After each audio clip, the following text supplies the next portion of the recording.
Hey guys, welcome back.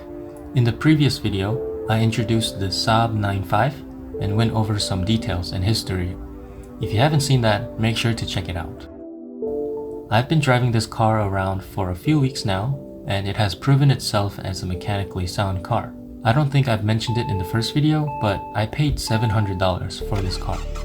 So it took some convincing for me to trust this car.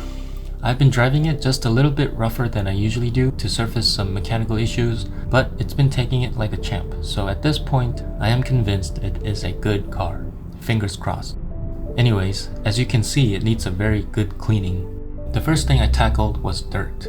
There was dirt and leaves everywhere, especially in between body panels. This is very common for cars that have been sitting for a long time, and this one is no exception.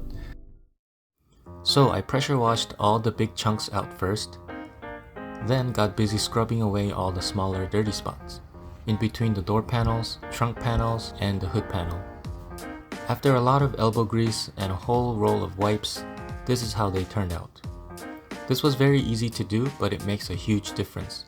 The paint in between these panels don't see much action, so usually they look brand new after just a simple wipe down.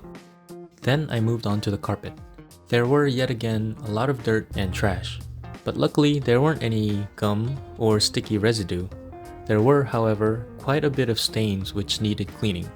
I decided to leave that for when I take the seats out and do a full carpet cleaning. For now, a quick vacuum will do. And here are the results.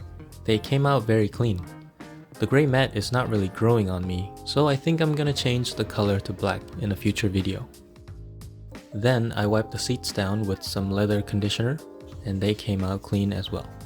After that, I addressed a sticky problem. The dash buttons over time become sticky and it just feels gross. I saw a post on one of the Facebook SAAB groups and learned that makeup remover works. And indeed they worked very well. I scrubbed them with decent force, being careful not to scratch off the letters. And now the buttons feel nice and clean. The roof antenna was an eyesore from the beginning.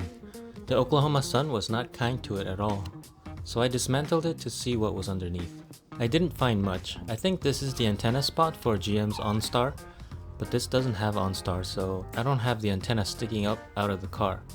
Luckily, the car came with a dummy antenna, so after cleaning up the mating surface, I put the new one on.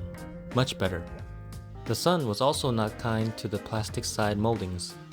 A quick rub down with Meguiar's Back to Black and it is good as new. Then it was time to remove all the stuff from the previous owners. The front plate had to go, along with the misbehaved quote, and whatever this is. Oh, and I need to support my club. And with that, I'll call it good for now. There's still a lot more things to address, but it's a heck of a lot better than how I got it.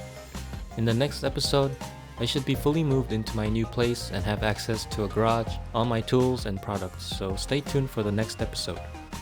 As always, thanks for watching and I'll see you guys on the next one.